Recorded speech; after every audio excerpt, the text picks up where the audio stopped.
Hello, the week is ending, and it's time to read you the article, my article that appears in over 30 newspapers midweek, with comments between the lines. Remember to subscribe and leave a like or dislike at the end. So, let's read it with comments between the lines.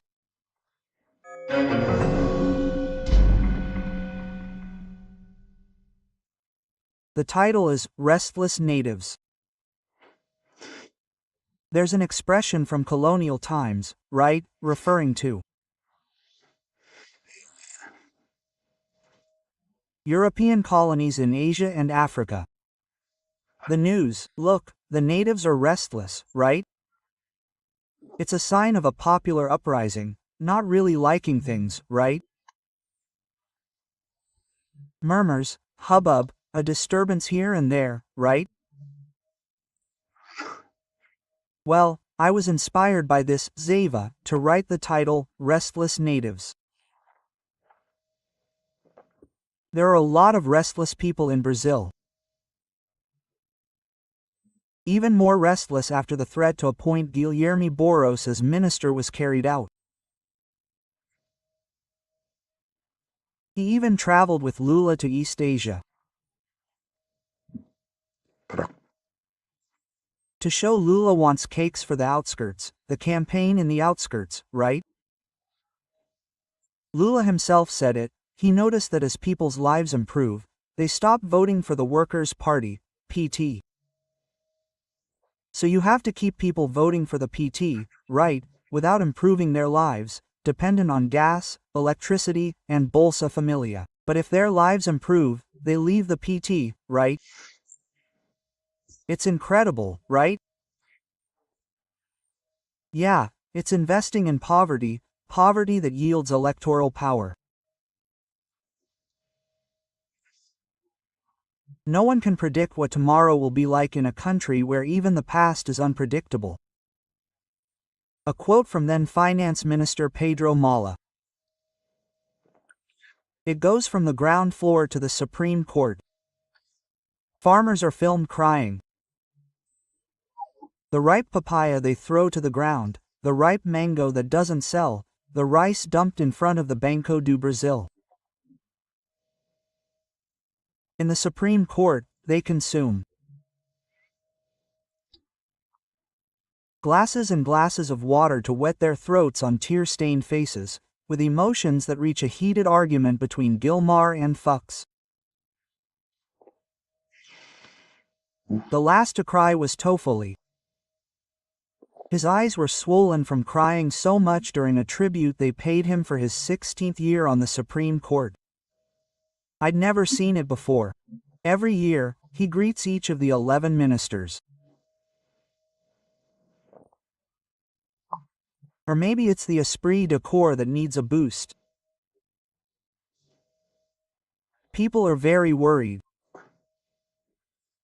Well, the uneasiness is also evident in the Planalto Palace.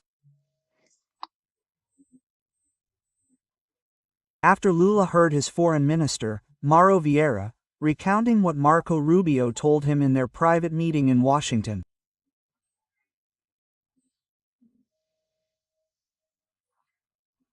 The chemical reaction went up in smoke the day after Vieira's report. Lula reacted, donned a red shirt in an audience in São Bernardo do Campo, and said, "Never again will a president dare to speak rudely to Brazil, because we won't accept it." Yes, what the chemistry produced was foaming anger. It continued in Indonesia, where he said that trade between Brazil and Indonesia will be conducted in the local currency, which he wants to be done in the local currency, not the dollar.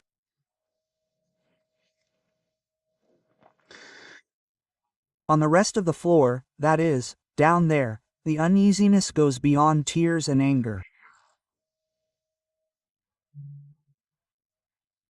25 farmers from Rio Grande do Sul gave up their lives, desperate for the unpayable debts of planting and harvesting.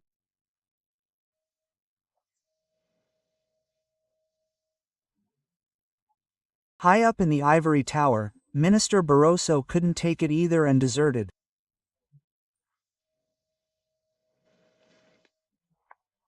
Before that, he voted in favor of abortion, joining forces with Rosa Weber. There are 2 pro-abortion voters, as requested by the PSOL, Socialist Party of the State, PSOL. Why did the PSOL ask the government? Why don't people submit a bill in the Chamber of Deputies and the Senate, which is the place to make laws, to legislate on life? I don't know if they'll succeed, because a mandatory clause in the Constitution, in Article 5, states that the first right is the right to life, which is not relative. And the Civil Code elaborates in its 2nd article on the rights of the unborn, which extend from fertilization.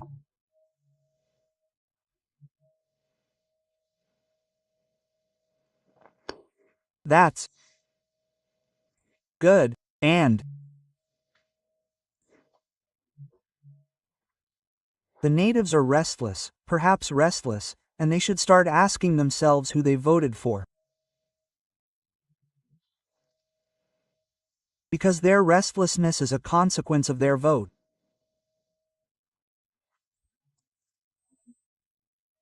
From above, like Minister Barroso, who still wants to go on a meditation retreat, they could analyze themselves, know themselves, and ask, what have I done?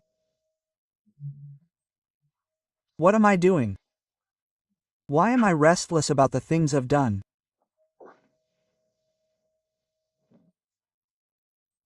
In the Supreme Court, the 8 who can no longer enter the United States felt the bitterness of arbitrary action. However, the cancelled visa is an administrative act, part of the legal and legitimate will of a country's authority. This is different from other arbitrary actions, the arbitrary actions of the judiciary.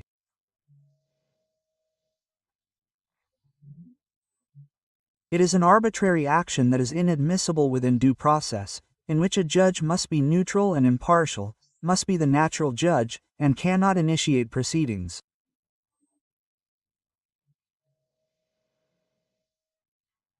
The police chief or prosecutor is the one who does that.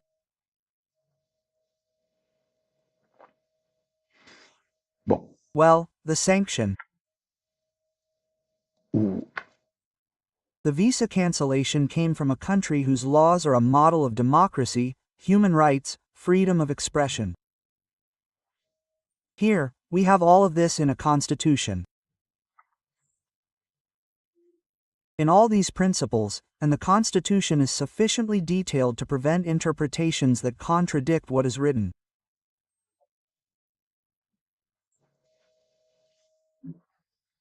We have a Constitution that can be followed to the letter. It doesn't need interpretation.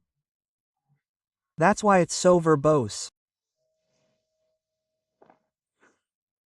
In fact, the natives are on the verge of a nervous breakdown.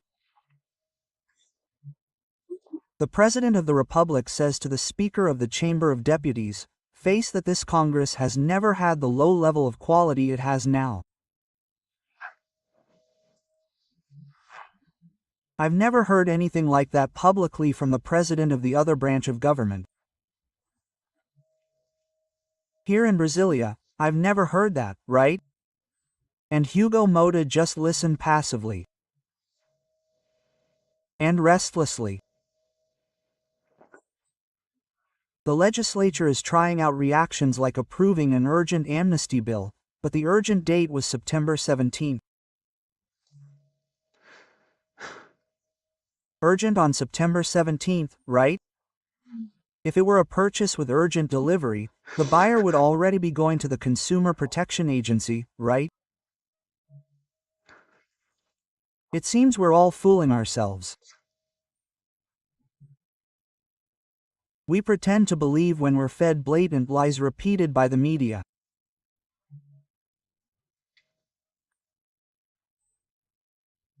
False statements are given a veneer that gives them reflection, but they never become truth. We witness convictions that are not based on fact. but on fiction. But at least we know this.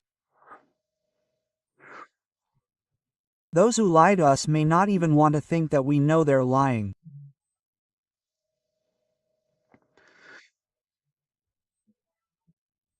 But they deceive us, and we continue to swallow toads and pay taxes to support a state that doesn't reward us with good public services. In fact, these should be excellent public services, in keeping with the size of the taxes. And witnessing all this, we become restless.